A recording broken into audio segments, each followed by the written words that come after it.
PC fam, welcome to another episode of Chill with Chill. Good morning, good afternoon, good evening, depending on where you're watching from. You know, we international. Chill, how you living today? I'm living, brother. I'm actually living, yo. Life is good. That we in the home stretch of basketball season. A lot of topics are heating up. Alex, what I don't want to do is I don't want to get away from what's going on, right? Like I'm sure you heard this LeBron James stuff about how the media is, shitting on players, and I don't want to get into that stuff. And the reason why I don't want to get into that stuff because the action that we got going on in the NBA in terms of play, in terms of races, and standards and stuff like that, I think that's way more important to that than that other stuff. I know that's stuff that we do need to talk about from time to time, and I ain't gonna argue that, right? I'm not saying that that's not stuff that we do need to talk about because we do need to talk about it. I'm not gonna fight that, but I don't want to get away from what happened last night with Cleveland and Boston. I don't want to get away from what happened last night with the Knicks in Memphis. I don't want to get away from the MVP and stuff like. I don't want to get away from that stuff. I don't. Chill. I think I'm happy you said that because we didn't intend on talking about that today, and we're not going to. There we go. But more so because we've had the conversation on the panel a bunch of times. Like, what does it take to be the face of the league? Can a foreign player be the face of the league? To me, I don't really care who's the face of the league. I'm saying it does. Like, that's just such a conversation that does not matter to basketball. That I don't really care about it. I do think that there's a little pettiness coming from people in the media because players get back at him and stuff. So we just got to figure it out. We got to find some middle ground. We got to have a balance. But absolutely, there are some things going on in the league that we can talk about right now. I think we should start with some unfortunate news. Joel Embiid shutting it down. We've talked about that so much over the past few years, just his injury history. And I've said before, I just think he should, take time off. I think he should have took the whole summer off, and kind of just got healthy. There was an article today that said that the Sixers could potentially file for a medical retirement if he's not available next season. So I mean, it's getting pretty serious. How are you feeling about this? Well, number one, to your point, you told me in August after the Olympics was over, you told me that he shouldn't even be playing the season. Forget working his way back into the lineup. You made it clear to me that he shouldn't even be playing this season. You told me that, and I objected to it because I'm thinking, with the history of the Olympics, a lot of times I've seen guys in the Olympics come back after the Olympics and they have great seasons. Kevin Love did, Jason Tatum ends up the next season after he played in the Olympics, won the gold medal. He was first team All-Pro. I watched Charles Barkley after the Olympics win the league MVP. So I was going off of what history had shown me from guys coming back from the Olympics and getting busy. What I didn't factor in was how broken Joel Embiid really is, right? So he came into the game broken, and I recognized that, but I felt like they fixed him. But as time went on, he stayed broken, and things that were broke got worse. And the stuff that they fixed, other things started breaking down. So now we're at a point where they're asking for a possible medical retirement, which tells me that this thing is way worse. I'm not saying this thing is worse, Ox.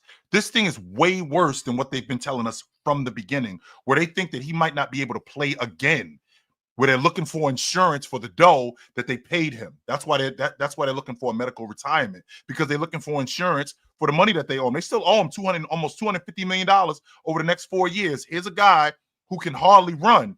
Now, I saw him in the Olympics, and for all intents and purposes, Ox, he didn't look terrible, and I think he was trying to prove a point that he can still play, and he did show some signs of being able to hold up. But I mean, if they would have taken a book out of the Clippers, out of a page out of the Clippers book, where the Olympic Committee called up the Clippers and said, "Yo, come get your man," and they saw him, and it was like, "Nah, nope, we're not doing this with Kawhi Leonard. Come get him, and let's just sit him down." And maybe the same things could have happened with Joel Embiid, but this is who he is, Ox. Unfortunately, this is the guy who came into the league broken. He's been broken ever since he's come into the league. And they've been able to manage it. But the fact that he's gotten older and as big as he is, and he's in shape, he's out of shape, his lower limbs aren't able to take that sort of pounding and that sort of punishment.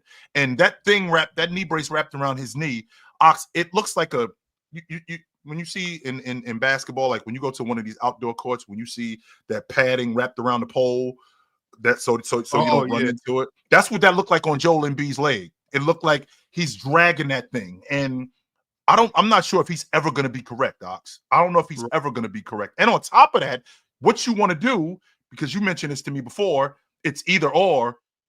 You want to break his hip to even out and take pressure off of that knee.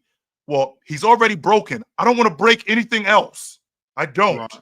I'm not interested in breaking anything else to fix something, because that ain't going to do nothing but compound what's already going on. The 76ers, did they screw this up, Ox?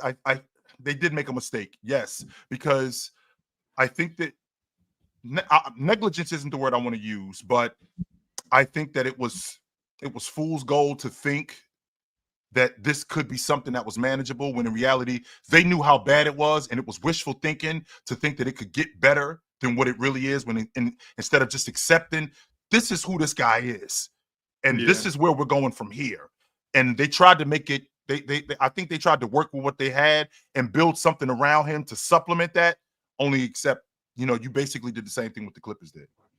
Right. So for a little clarification, Chill, am I correct in my assessment that the Sixers, they still got to pay Joel the money on this contract. They still got to pay it, but it doesn't show up as far as cap space goes. Like, they can still get other players. If they get this, if they get it insured, I mean, that's what happened with Chris Bosh.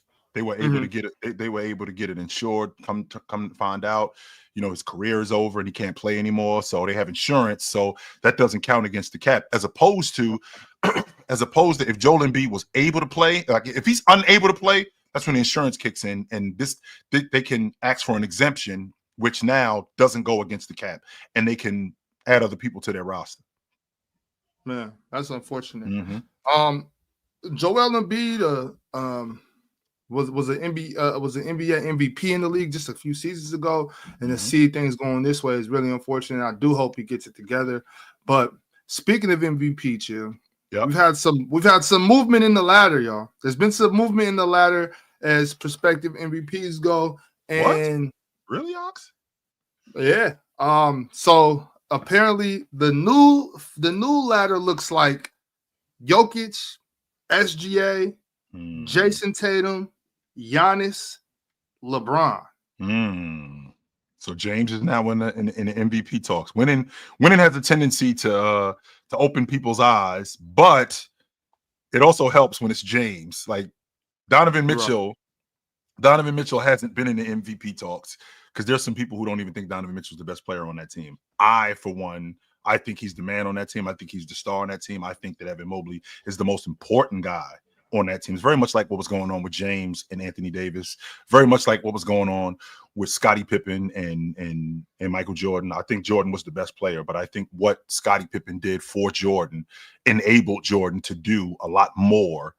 Had he not had Scottie Pippen, I think it would have been a lot more difficult. And I think the same thing with Anthony Davis. I think had James not had him, things would have been a lot more difficult. I feel like with having Evan Mobley, I think things would be a lot more difficult for Donovan Mitchell to do what he's able to do, both on the offensive and defensive end of the floor. But, I mean, the MVP ladder, I don't know what has changed. I mean, I just saw Joker. I mean, they lose in Denver. I mean, they lose in Milwaukee. And he played good. I don't think he played bad. And this is nothing new. I think he played good. And they end up getting smoked by the Lakers, where they had a game plan that they were so not prepared for. But with that being said, nothing has changed with SGA. SGA is still doing what he's doing, and Oklahoma City is still rolling. And with them rolling, I mean, they're still far and away the best team in the Western Conference. He's still leading the league in scoring. He's still 35-5. He's still in the top 5 in the league, top 3 in the league. I'm sorry, in steals. He's largely what they're doing right now is largely due to him. That offense is humming, largely due to him, just like what's going on in Denver. But I think that they rely on SGA. I think they rely on him a little bit in terms of scoring. I don't mean the whole package in terms of their offense. I think they rely on SGA a little bit more as a bucket getter than they do with Joker because of how good Joker is as a passer. And I think that's one of the main reasons why they're winning. As good as they are offensively, I mean, they're even better defensively. And he's a big part of that, how good he is on both sides of the ball. Ox, you and I had this conversation a couple of days ago about differentiating between a steals leader and a guy who plays defense. Steals leaders play defense. But because we've had some guys in the league who were steals leaders who weren't elite on the defensive end, they get bunched in with other guys who were steal leaders who actually play defense, like John Stockton, like Michael Jordan, like Alvin Robinson, right? Like guys like that. So the fact that SGA is a steals leader, the consensus would be, well, does he really play defense? Yes, he does play defense. He's a damn good on-ball defender. I think he's great in rotation, and I think he's a big part of what Oklahoma City is doing defensively. I think that they got the best defense in the league, and that's largely due to him. There's some people who think that he's the third or the fourth best defender on the team. I beg to differ with that. I think he's a lot more important than the third or the fourth best defender on that team. I'm not buying that at all. With that being said, I still think SGA is at the top of the list when you're talking about the league MVP, because I feel like there isn't a guy in the league right now. That doesn't mean that Joker isn't a better player, because I do think he's a better player than SGA, but I think that there isn't a guy that impacts winning more than what SGA is doing right now. I don't think that there's one guy in the league that's impacting winning more than him. Yeah, I mean, I don't think Jokic just played bad at all. I think obviously the Milwaukee game, you'll see a lot of defensive lapses, but we already know that about Jokic. You know what I'm saying? That's not new.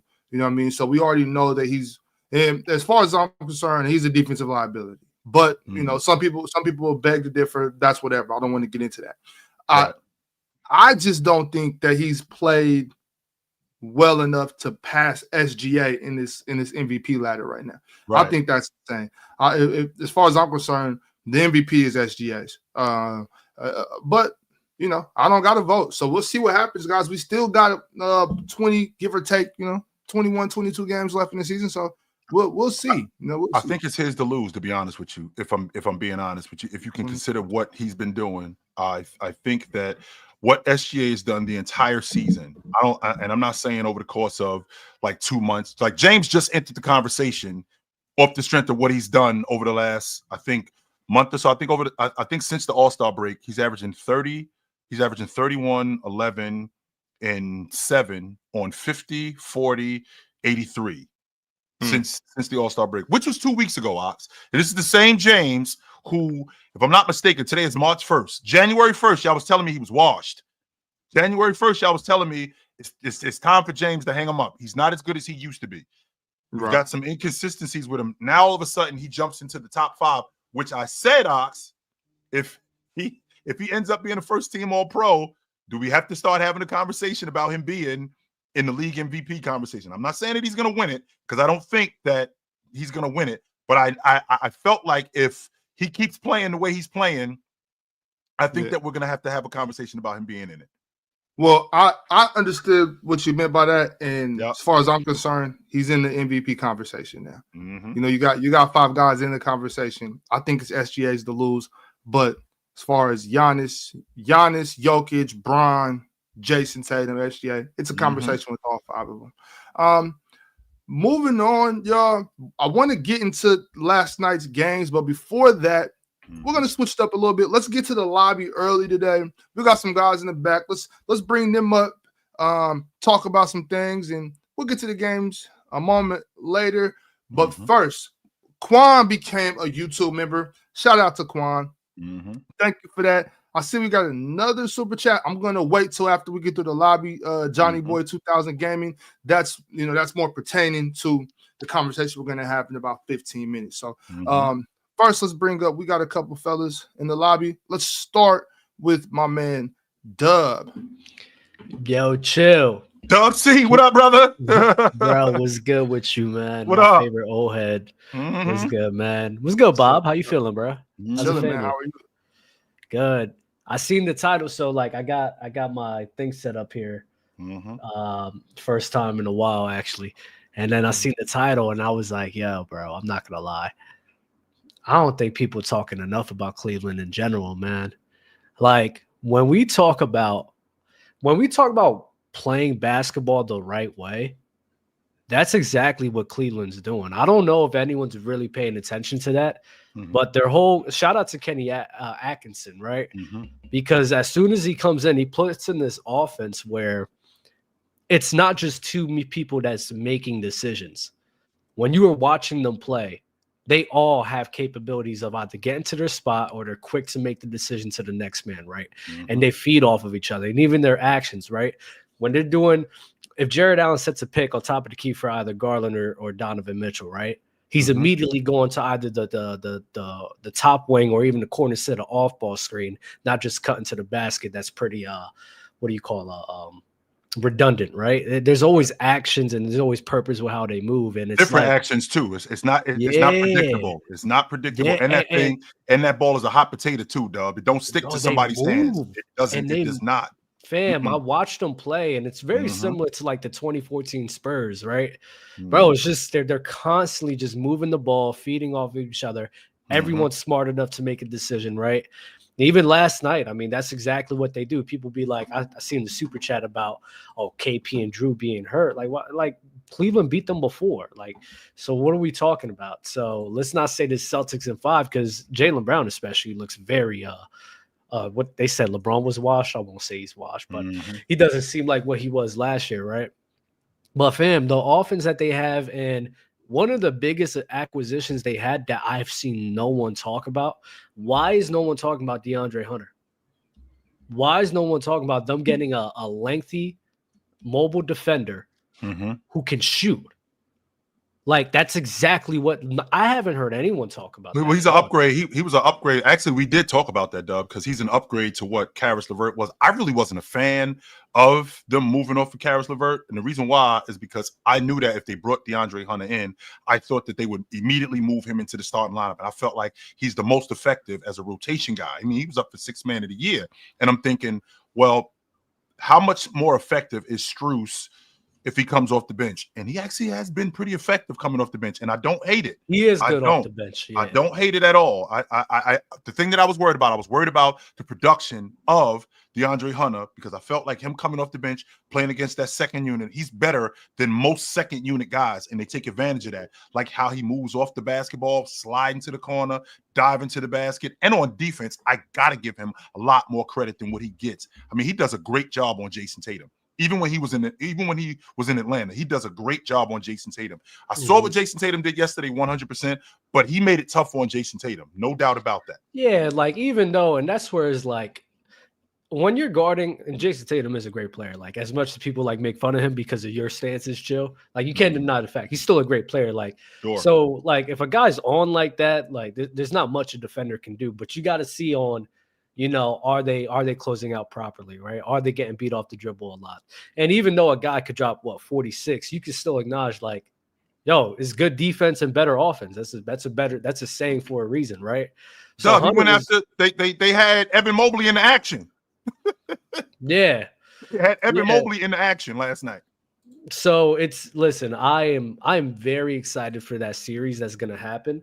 My whole thing is when people talk about the Celtics, I get annoyed because people talk about the Celtics like they're the 2018 Warriors or the 2013 Heat or the 2001 Lakers. Like it's just a foregone conclusion that no one else is beating them. I never understood that when we consider the fact. I know you don't like this, Chill, but they did face every team in the East that was hurt. Like every single team in the East was hurt last year, right? So even Correct. though they wiped the floor with them, we never really seen them really go up against like great competition besides the Dallas Mavericks, which Right. they annihilated them, right? But like this team isn't a team where I'm just sitting here like, okay, they're like the 2018 Warriors, they're like the 2013 Heat, right? There's no one else that can beat them. That's not true with the Boston Celtics. KP's always getting hurt. Jaylen Brown has, I think it's probably one of his worst seasons since like the beginning of his career. Al Horford, I told you about, he's getting old. He's finally getting old. Finally, he's not getting old. He's not getting old. He is old. It's catching up. It's finally catching up, right? But to your point, that's why this season, I've always felt like when you win it again, it solidifies you.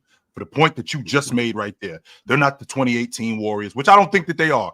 However, when I think about what they did last year when they beat the Miami Heat, if the Miami Heat were healthy, they still beat them, I think. If the Cleveland Cavaliers were healthy, I still think that they beat them. That Indiana team, if they're still healthy, I still think that they beat them. And what would end up happening is that, the Eastern Conference was weak.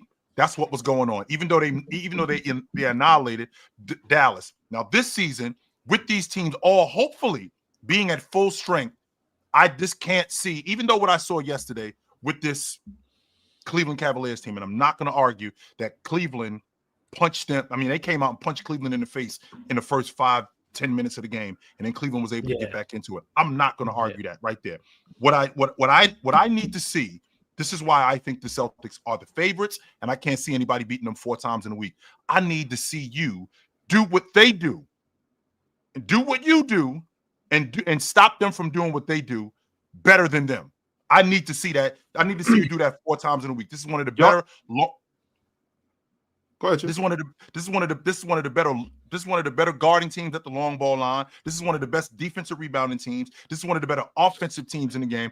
I won't argue what I saw yesterday. They let them back in that game. There was no reason why they should have gotten back into that game. Y'all had them dudes in the chokehold. I thought y'all did a terrible job in your transition defense. And I know we're gonna talk about it, Ox. I know we will get to it, but I think that with this Boston Celtic team, I'm not going to equate them to the 2018 Warriors or the 96 Bulls. And that's but my you got to show it. You got to show it to me, though. So, you got to show me that you can beat them dudes 4 times in a week. Okay, we do got to remember, because y'all talking about the injuries last playoffs. Like, how many games did KP play in the plaplayoffs? He was hurt last year too. He was hurt last year too. So yes, he was. You know what I'm saying? It's not like the Celtics were playing, but they had so players much at full strength. But they had. And by the way, Dub, he's big for them. It's not like KP is a rotation guy that's like the 8th or 9th guy. He's their starting 5-man. He's their rim protector. Yeah, he's great. My whole point with saying that is not really to be like, okay, yeah, like I agree. Like I probably would have favored Boston.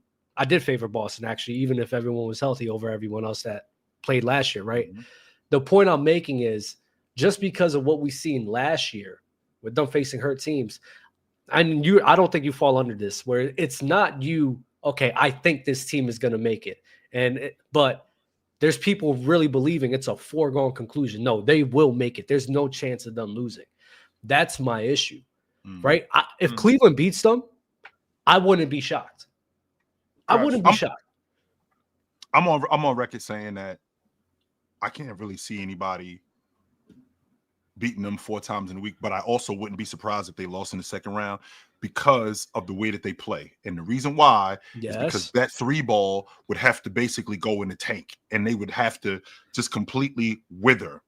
And that wouldn't the 3-point variance that they have. Even against Dallas, though, like they were withering. Like they were withering in the finals, where there were some games they could have definitely very much lost, but Luka was getting locked up. I just got to be honest. And I was just about to say that. The difference is that their defense is what saved them. I think that was the difference last year. Their defense is good enough that when they aren't shooting bad, when they aren't shooting good, we're good enough that we can supplement that defensively, and we can slow you down too. It's not like we're shooting bad and then you just running up the score on us. No. There's a reason why they're one of the best defensive rebounding teams in the game. There's a reason why they're one of the best long ball guarding teams in the game, right? There's a reason why they're one of the best overall defensive teams in the game. So with that being said, because like you two dudes have talked to me about rebounding. Rebounding was huge last night. I mean, we got a 1-possession game, and in that 1-possession game, I watched 4 different offensive rebounds from Evan Mobley.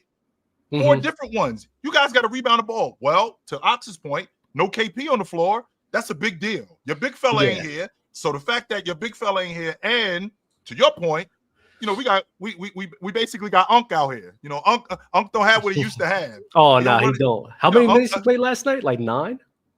I think he played 15. Oh, no, he played 38. He played 38. I was thinking of a different game. But yeah, but that's the thing with Cleveland, though, right, Chill? when you talk about Boston's ability to defend, the actions we just talked about that Cleveland does, it's really hard to defend that. Now you got a guy in KP where he's a 7-footer. Again, he hasn't been playing a lot. That conditioning is going to play a factor, especially in the postseason. So if you have KP out there and he's trying to get in these actions, that's going to be tough, right? Al Horford too. I don't how long one of the games that they played, Al Horford could only play like 8 to 9 minutes, right? It's like he's slowing his feet too. You got Sam Hauser where he could get killed in those actions too. It's all about finding the weak link. And Boston, they shoot the 3 ball. But compared to like the actions of what Cleveland run, I think it's just like they shoot the 3 ball like the same amount of times, but it's a different way in them shooting it. You know, you feel what I'm saying? Right. Like there's a different way that they're getting to their spots. So it's KP is actually, I mean, he got back in the lineup, I think in January, because he was hurt most of the season. He actually got back in the lineup. And since he's been back in the lineup, I think they've managed him really well. I mean, it's not like one of those, you know, on again, off again. No, he's played consecutively and he's played pretty good minutes. And he's one of the main reasons why they've been winning games. Yo, listen, man. This Cleveland crew is really like, I'm not gonna lie. It's one of the best I'm not gonna lie, it's one of the best teams I've ever seen. Okay. Like, Before we do move on, Doug. Before you go, I need from you to tell me who is winning the championship this year. Today is May the 3rd, and the Eastern Conference Championship just started. The Cleveland Cavaliers playing against the Boston Celtics. Who is winning that series? I'd favor the Celtics. I'm not even going to hold you. So the Celtics are going to beat them. Is it a dog fight? Do they mop them dudes? Probably a dog. It'll be a dog fight. Wait, hold on. Just hold on, Dub. Wait a second. Because you just got done saying that the Cleveland Cavaliers is one of the best teams you've ever seen. Then before that, earlier, you said that the Celtics aren't like the 18 Warriors or none of these great teams. But you got the Celtics beating the best team you've ever seen? No, I picked Cleveland. I thought I picked Cleveland. No, you said Boston.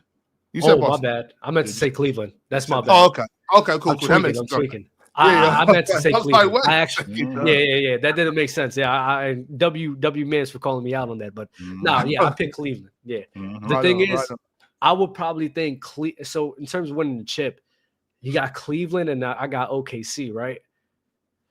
Bro, that defense with OKC is one of the craziest things I've ever seen. So I don't know who's winning that. So I don't know who's going to win that series. I do think we're going to see Cleveland and OKC. But OKC's defense is like, bro, it's insane what they can do. I think they're considered right now. I think they're the best defense in NBA history, according to the numbers. As of right now, NBA history is insane. Which is nuts to me. It's definitely in this era. That's nuts. According to the numbers, it's considered the best defense in NBA history. Which tells me, and I asked the question before in the past, dog, which defense in NBA history has had arguably the best defense in NBA history and not had the defensive player of the year on their squad? Oh, wait. Well, 72. Who was DPOY in 72? I mean, not DPO. 72. Not 72. The 72 and 10 Bulls, what was that? 96? 96. I don't think they won DPOY. Yeah, what's his name? Was Gary Payton won the defensive player of the year that year? It's interesting you mentioned that. Scottie Pippen came in second. Yeah, defensive player of the year that year. He probably should have, and the consensus is he should have won defensive player of the year that year. So Scotty used to did dirty when it came to accolades and stuff like that because he played with Jordan, so they had to make it seem like Jordan was doing everything. But it's all good. But he was not. So let's be clear on that. He wasn't. No, he wasn't. Before I go, I just want to mention, because I see the media talking about like the face of the league and everything and how the NBA has become stale. I just want to provide reasoning for that. The biggest reason for like that happening is really because of injuries and like unavailability, right? So like back in the late 2010s, so like 2018, 2017, like we had guys like Zion that everyone was definitely on his case, right? Yeah, Ja making the come up and everything. Zion showed up in 20. Right. Zion showed up in 20. Well, I'm talking about buzz about him because he was being talked about even before even before he was even to in the be league, to right? be the face of the league when he got there. Exactly. So a lot of the faces that we really wanted, Lonzo Ball even was one of them. Lonzo and LaMelo Ball, if I'm going to be honest, because they have so much marketability. Injuries has really been the true factor on why that title, and even you can talk about the entertainment of the NBA is really down the drain, is because everyone that we've really been excited to see to show up and to be like that, guess what? They haven't been able to play. LaMelo Ball, y'all talked about him a lot this year, right? This is like one of the first years where he's actually playing a lot more games, but guess what? He's still getting hurt. So LaMelo Ball was a guy, and plus he's in a terrible market, a terrible team in the Charlotte Hornets. Like, I'm just going to be honest, terrible franchise. But he's in a bad market and he barely plays games. That hurts the NBA because that's a guy everyone wants to see. We don't even see him play. Zion Williamson, he's the third fastest player to reach like 6K points or something like that. Guess what? It took him 6 years to do it. So it's like it took you 6 years to play 200 games. That's crazy.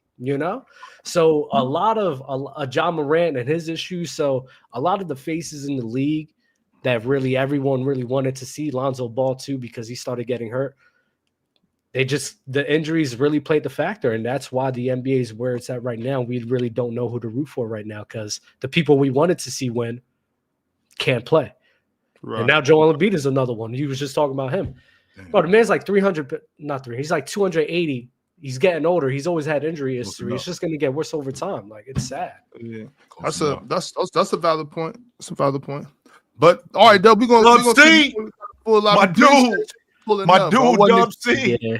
It was not expecting to see you today. I always know when I see Dub, I got to put my boxing gloves on because I got to be prepared for Dub. Because I today was mellow though. It could be something. Today was mellow. You just got to chill with the Boston love. It might be chill, but I know that whenever I see Dub, okay, let me make sure that. I'm gonna hit you. I'm gonna hit you with a rib shot real quick. It'll be fast, Like, hold on. I'll hit you. I'll be like, yo, you ain't feel. I said, you all right? Where'd that come from? I'm good. Like, hold on, y'all. Watch out, man. I can't stand too close to Dub because he's trying to butter me up. I know where he's going with this. So he's setting me up to hit me with the overhand right. No, I know who Dub is. I know exactly what's going on. So good to talk to you, Dub. Absolutely, brother. All right, man. Peace. Yeah, man. Always good to see Dub, man. Every time. Well, it's only been a couple of times I came out that way, man. Always got got with Dub, hung out. Dub a good dude, man. Good to see him for sure. Real quick, let me read a couple of these super chats before we move on to keep bringing up the guys back in the lobby. We got from Johnny Boy 2000 Gaming. No Porzingis, no Drew, and Boston barely lost. Celtics in 5, fully healthy. Bucks also beat Cavs in 6 if fully healthy. Also, chill. Hook me up with the LeBron PED package. When you have your best rebounder, not your best rebounder, one of your best rebounders in Porzingis, when you have your best perimeter defender in Drew Holiday, when you have that out of the lineup, that matters because now these guys, they got to make up for all of that. So, I mean, what I don't want to do is I don't want to use that as an excuse because I'm watching last night and they had Cleveland handled without those guys in the lineup, which tells me y'all should have handled them dudes. Y'all had them dudes handled without them in the lineup. Now, with that being said, with them in the lineup, does that mean that it's a lot less difficult to handle Cleveland? I think so, because now they bring a different dynamic, 100%. And I understand. I'm not gonna sit here and say that I don't understand. To see James doing what he's doing at the age that he is, and it doesn't really seem like it's slowing down, even though it has. James is not the athlete that he was 4 or 5 years ago. He's not hopping like he did. He'll give you signs of it, but he can't do it like he did it, years ago on a consistent basis like he did in 2009 or in 2013. But it's natural to see a guy like that at that age to think, like, what is going on with this dude? Like, what is he doing? Because this can't be natural, which to be honest with you, Ox, it tells me one or two things is going on. Either it's not natural or he's just been handpicked and he is the chosen one. That's it. That's the only thing I'm thinking. I mean, I think he's just that good. Like that's all I'm thinking, Ox. Some people that take care of their bodies play longer. You know what I'm saying? People that drink Hennessy all off season and drink Hennessy after the games and smoke weed all day and You know what I'm saying? Work out when it's scheduled and not getting in extra 3 a days and, doing yoga and working out. Your career is going to be a lot less longer. And on top of that, Bron already was a freak of nature to start with. You know what I'm saying? So just you add being a freak of nature with taking care of yourself, you're going to be better for longer. I didn't know it was going to be like this, but neither. Well, he outlasting a lot of dudes, Ox. It's a bunch of dudes that he is outlasting, and I'm thinking to myself, how is this dude doing it? And he's become the model of taking care of your body. Take care of your body. I don't care how much it costs. It's gonna count in the long run. Take care of your body, and it seems that that's what he's doing. But I understand that people, considering what technology is, I understand that people would think that because they hate us, right? There are some people that are haters, but then there are some people that just don't understand. Yeah, like there's some people in the world that aren't like us. Like I hear when we talk about Wilt Chamberlain, and I hear people talk about there's no way you can bench press that much. I can only bench press this. You're not Wilt Chamberlain, bro. No, that's not you. I don't understand why we think about what we can do as regular human beings, right? And mind you, Chill, me and you aren't necessarily built like regular human beings. No, but so there's stuff that we can do that certain people can't do, and there's stuff that other people can do that me and you are like, damn. You know what I'm saying? So I can't do that. while we are all humans and we all deserve a certain amount of respect, a certain rights are all of our natural rights we deserve. All people are not created equally. They're not. Right. In terms of your rights, okay, sure, 100%. We should all be created, but in terms of your human physiology, no, we're not all created equal. And we're not supposed to understand things that LeBron James could do, things that Wilt Chamberlain could do. We can't do that shit. So we what? We not them. It goes back to what I talked about, Ox, when Jordan was running around, and Jordan tricked me with this shit. He tricked me. He definitely tricked me with this shit, Ox. You could be like Mike. I'm never going to be that good. Never. I don't care what I do. I don't care how hard I work. I'm never going to be that good. I don't have the other stuff that he has. I damn sure tried, Ox. I promise you I tried. I was never going to be that good, no matter what. Physically, I couldn't do what he did. I couldn't do it. I did not have what he had. Sorry. I was never going to be that good. Never. Another super chat from Quan. He says Cavs core 4 versus C's is 2-2. C's core 4 versus Cavs is 2-0. Cavs can't abuse Hauser in a series where they are healthy. Boston can abuse DG consistently. Tatum also can abuse Cleveland's bigs at any time. Bad matchup for Cleveland, 4-2. So Boston in 6. I'm going on record. I think it's Boston in 5. Yeah. Oh shit. Okay. I'm saying Boston in 5. Yes, sir. Oh, I think they win both. I think they win both of it. I think they go up to Cleveland, and I think they get one of them games, and I think that they shift the series. I think they win both of their games at home because Cleveland knows for a fact if they go to Boston down, if the series is tied, they know that they can't come back to Cleveland down 3-1, and I think they come back to Cleveland down 3-1, and I think that series is over. Right. Yep. John Cena says, I just don't trust Garland in the playoffs. Garland ain't the issue for me because I actually like Garland. When I watch him just control the pace, control the offense, take care of the basketball, he doesn't really. I think he averaged 20 a game last year, 22 a game last year in the playoffs. He wasn't bad. He was good. Now, I think what we get confused with, which burns me with this generation, Ox, which makes me nuts. Like, if you ain't averaging 30 a game in the playoffs, you suck. Like, what's going on here? What is happening, Ox? If you ain't averaging 25 a game in the playoffs, you suck. Like, no, that's not the way this works. That is not the way this works. No, absolutely not. Darius Garland is one of the steadiest, best ball handlers in the game. He takes timely shots. He takes care of the basketball. He's going to be really good for that really good for that Cavs team. Really good. Right. When I said that's the end of the line for them, that doesn't mean the Cavs aren't good. I think they're a damn good team. I just think they're a year away. That's all. Right. John Cena came with another super chat and said, "I will say though, Boston can't win without KP again." Depending on who they see. I think that's Depending on fair because I think that's fair just because I don't think Al Horford can provide the same level that he once was able to. well, I think last year with KP in the lineup, with Cornette, and I think Cater being in the lineup, I think that really helped Al Horford. Like he didn't have to do as much. If KP is healthy, I mean that really helps Al Horford not be able to have to do as much. I mean, Al was out there last night like I'm only supposed to be out here for like 15, 20 minutes. I ain't supposed to be out here for no 40, 35, 40 minutes. No, I'm not supposed to be out here. That's what you dudes is here for. I'm in the twilight. That's what I'm here for. I'm here to close out a couple of times, knock down a couple open shots, get some rebounds, and be a cheerleader. That's what I'm here for. Right. Okay.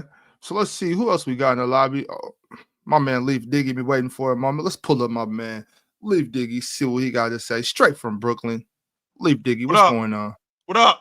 What's going on? What up? Yeah, so everything that y'all was saying about like this Celtics Cavs matchup, it make a lot of sense.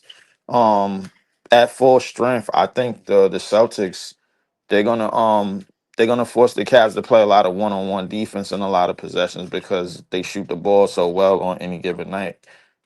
Even though they do shoot a lot of threes, they make a lot of threes. And so when you got the Porzingises, when you got JB, JT, all in sync, and they could get favorable matchups, they're gonna know who to attack. Darius Garland one-on-one defense is gonna be tested a lot. I say a lot throughout this playoffs if he runs into guards and if he runs into matchups where guards could have their way. You know what I'm saying? Especially he don't have no real help on the back end, and then you got like a Mobley or you got a Mobley or Allen out on the perimeter guarding like stretch bigs or stretch shooters. You know what I'm saying? There's some matchups that's not very favorable for them. But I do see how they work on offense is a lot much better. I knew Kenny Atkinson was going to be the difference maker. I said that was the second that they got him because I believed in what he was doing when he was over here. So realistically, He got bro, ran out. He got ran out of Brooklyn. He did. He yeah, got ran. yeah, That's he did. he was a good coach. He was a damn He good did coach. him. He got ran out of Brooklyn. Yeah. He got ran out of Brooklyn, of course. But a lot of the action that they run on offense, everybody's doing something away from the ball. Everybody's doing something when they're not touching the ball. You know, I see a lot of different off ball screens, a lot of off ball. Like, Jared Allen and Evan Mobley, they move the ball a lot much better. They share the ball a lot much better. A lot of high low action. Evan Mobley is stretched out his What kind of range. mismatch? What kind of mismatch hunting does Boston do against Cleveland? When you talk about because you said a lot of one-on-one, making guys guard one-on-one. So what kind of mismatch hunting, in your estimation, do you think Boston does with Cleveland? Darius Garland. So we Like want to put that. trying to find him a lot more than anything because Drew Holiday could still take advantage of a lot of matchups of that guard matchup of that guard to guard matchup. If he gets switched out on if they put him in pick and roll situations and he gets switched out on let's say who's the screeners for those guys like a Horford in the post or somebody else this that or third All like of those guys that's are screeners. Tatum is a screener, not yeah just yeah Tatum, take yeah but yeah oh, yeah but Horford, KP right. is a screener. All of those guys are screeners. Yeah, That's why yeah, they yeah. force Right. mismatches. Yeah, right. So if he gets switched out on basically anybody, bro, like that has the height advantage and has a scoring advantage, bro. That's what Boston. That's what you want if you are Boston. The loss didn't really concern me, bro. I like obviously. I mean, just other than the fact that JT and JB was just telling them pack them up, get them out of here, and they was up 25-3, and then they blew that lead by themselves, bro. Like other than that, but Let's get back to what you just said about Garland. So if Garland, who is the weaker defender, why would we go after him knowing that he's going to get help? As well, opposed to going after your best defender, which is what they did yesterday. Like they put yeah. If listen for a second. Just listen for a second. So Jason Tatum, they constantly put him into action with Evan Mobley. And your best defender is not going to need nearly as much help as your secondary or your third or your fourth defender because he's not as good a defender, which would explain why they put Evan Mobley into action as much as possible to make Jason Tatum go after him. Right. So if you're going to go after Darius Garland, aren't we expecting the Cleveland Cavaliers to load up and have more help on a guy like Jaylen Brown, who's more prone to turnovers?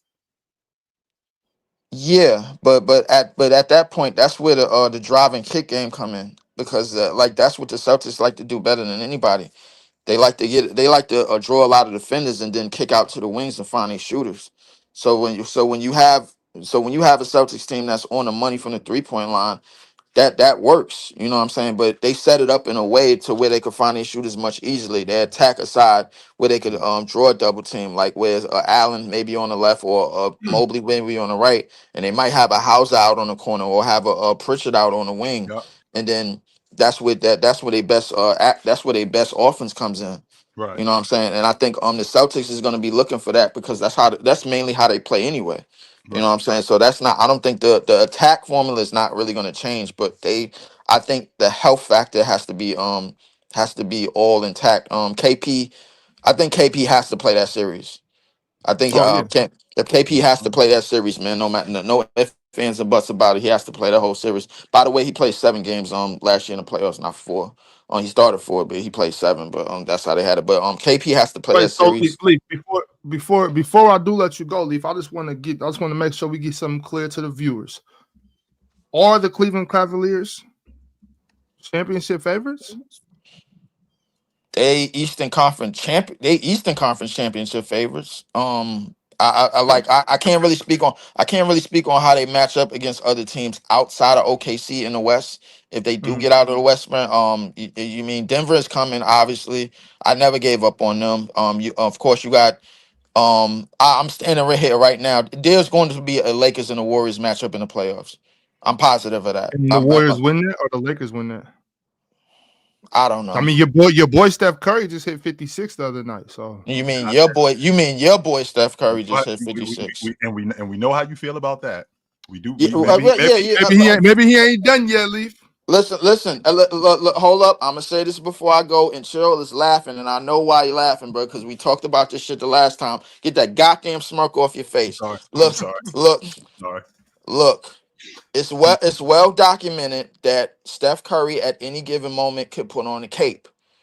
But and I told you this 2 years ago, Bobby, when we sitting up in your party, bro, and y'all was up 2-1, and y'all had a chance to go up 3-1, and y'all lost that game. I said y'all not winning this series, and I told you that, and I was right, and I'm gonna be right again, because if you allow Steph Curry and the Warriors to still have time and you still give them airspace to be in a series, no matter what team you are. Now that they got Jimmy Butler, and now looking at the way that they're playing, he is going to put on a cape at any given moment. It's going to come. You have to get them out of there quick, fast. It's got to be like 3 strikes. 1, 2, 3. You can't play around with them. You can't BS around with them. You have to get them out of there. Because guess what? Jimmy Butler can put on the cape as well.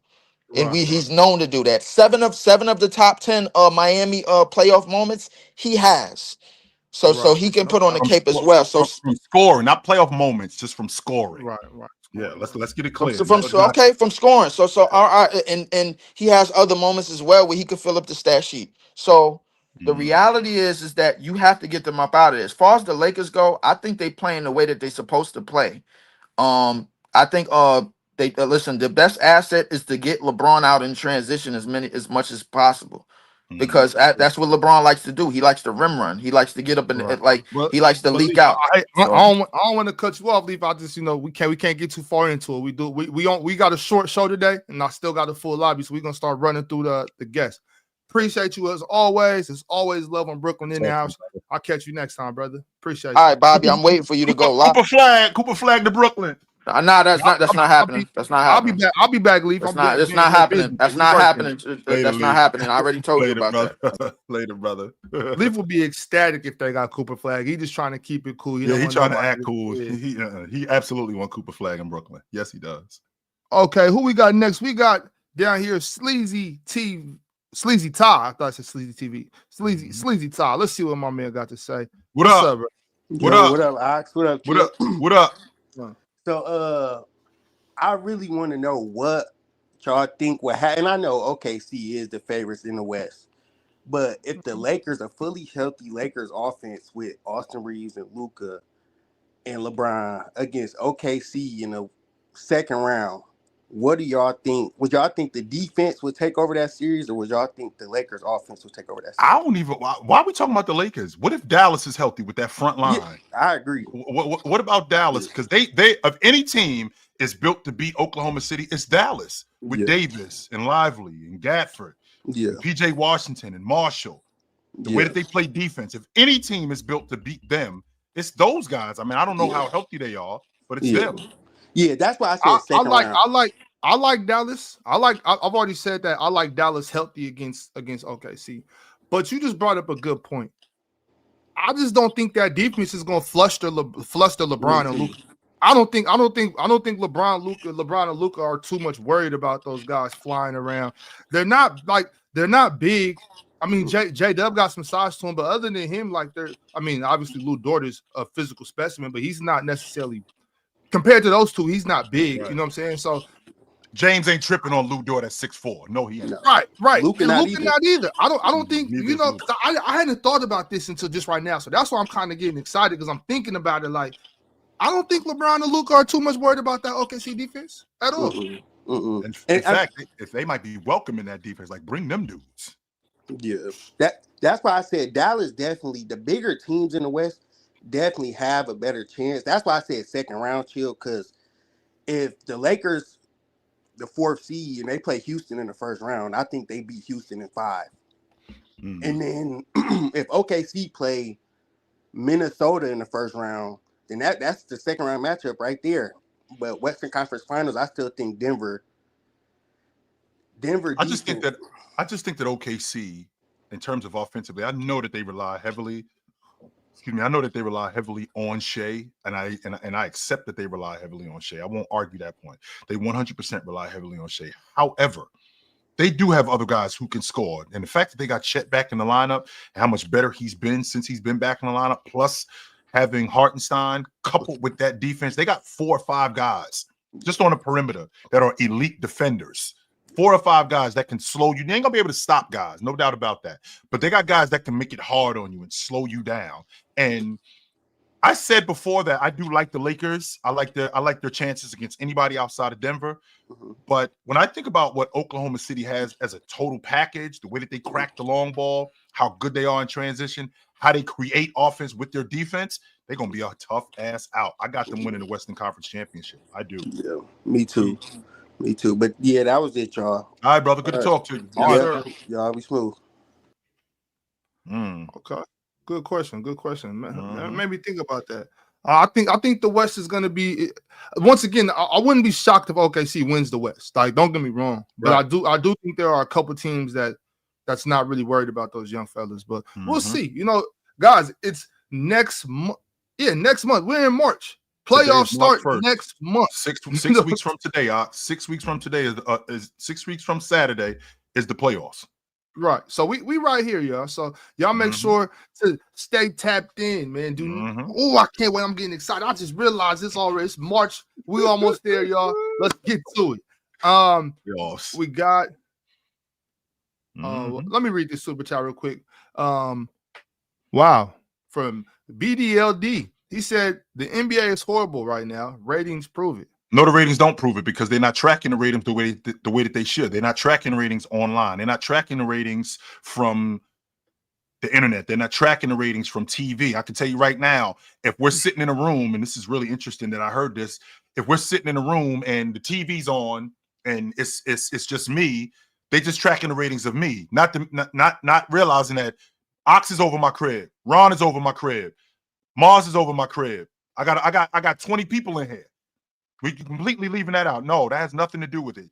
The NBA is not tracking ratings the way that they should. The NBA is as viable today as it's ever been. We was just at the All-Star game 2 weeks ago. The NBA is as popular as ever. I'm not trying to hear that from you. That is nonsense. Straight nonsense. Right. And Sports Pantheon made a very good point. He said they're not tracking playback. They not. They should be. They 100%. And we be on playback. A lot of people watching from playback. Shout out to playback. Y'all make almost 400 people last night in there, Ox, didn't we? Something like that. Yeah, like, consistently. Yes. When it went up, went down, and then Gil's doing playbacks. Lowe's doing playbacks. A bunch of guys that get heavy viewers are doing Right. playbacks and people are watching. You know what I'm saying? So y'all pay attention, man. We got some good basketball going on, and it's only going to get better.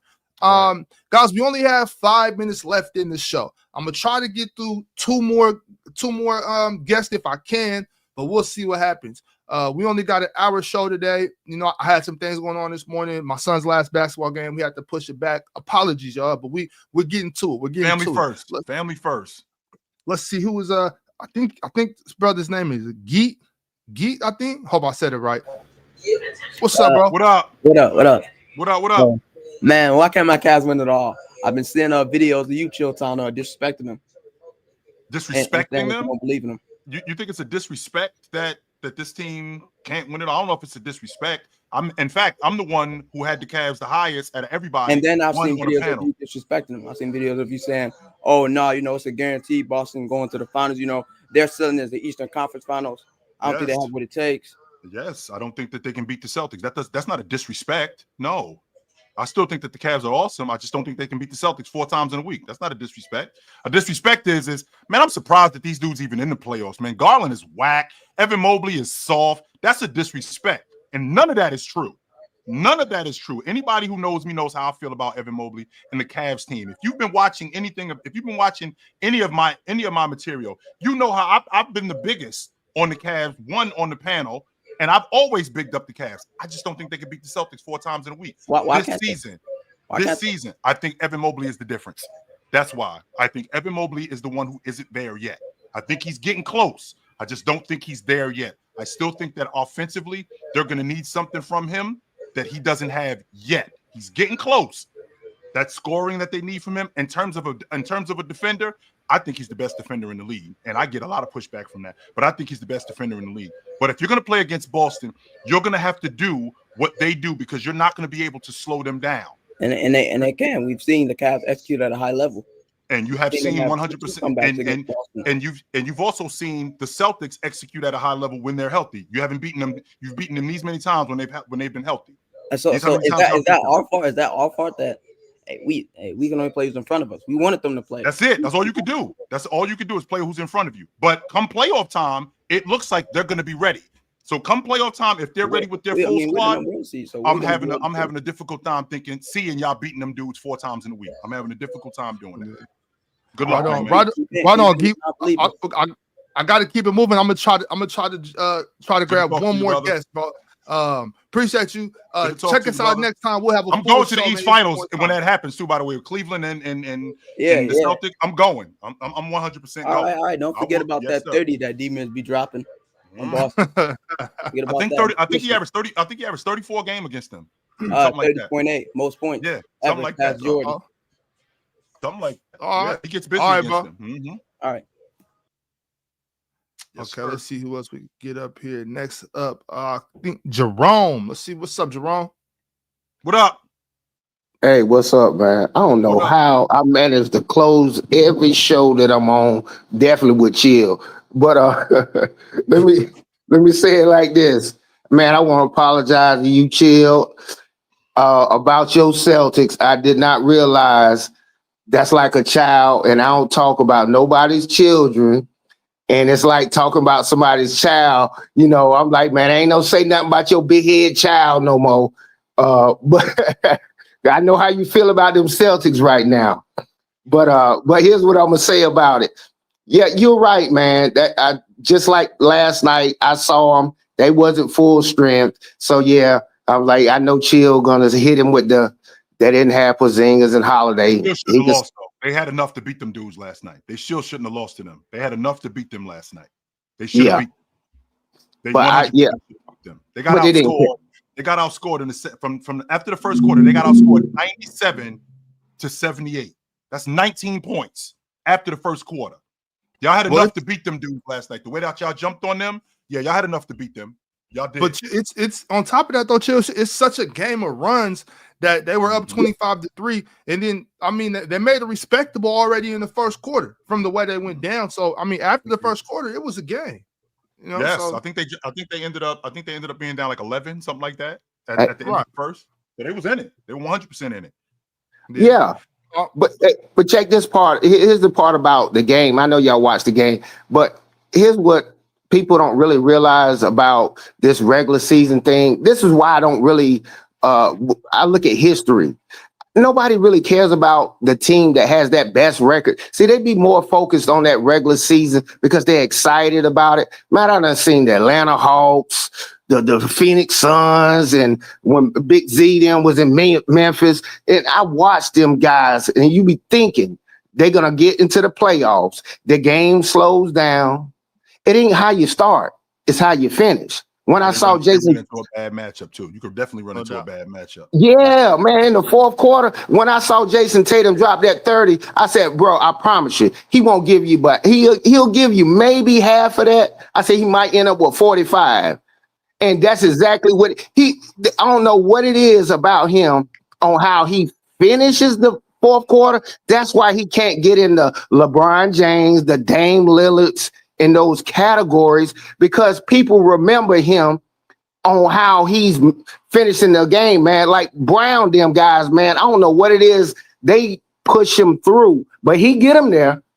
That's what I think. He get him there. Brother, because we do got to close out here. But I just want to mention. I just want to ask you something, because you just said the LeBron James, Damian Lillard conversations. How did Dame get in there?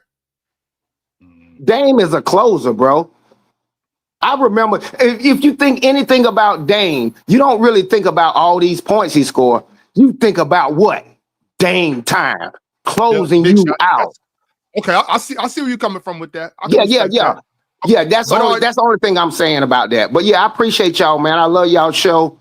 Thanks, and y'all do your thing, man. I'm gonna catch you chill on your show, bro. I love you, bro. Absolutely, my man. Appreciate it. Absolutely, my man. No doubt. Man, okay, yeah, I wasn't sure what he meant by that, but I get what he's saying. Okay. Last super chat of the day comes from Context Clues. He says, off topic, Ox, have you been watching Unrivaled? I've been catching as much as I can.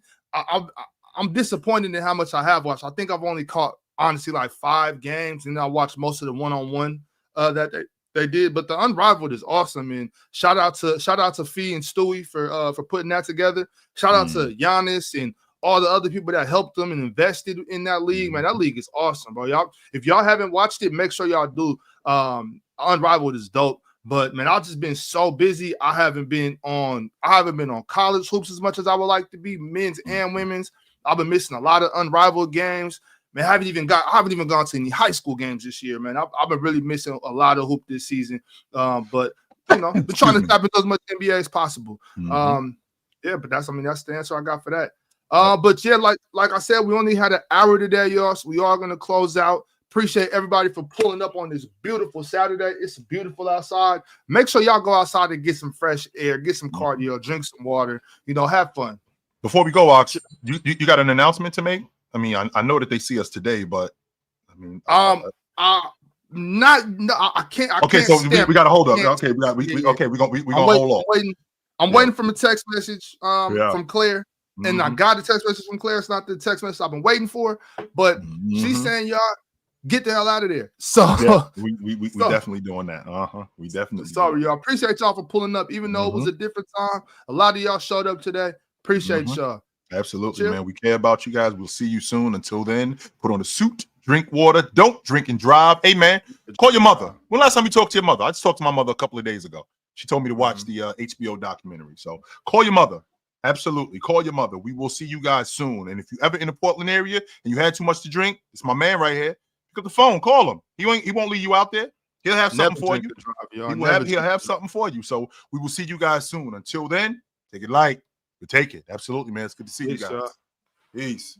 Absolutely. No doubt. It's good stuff right there. I enjoyed that. Hell yes, I did. No doubt. Damn good stuff. Hell yes. I didn't.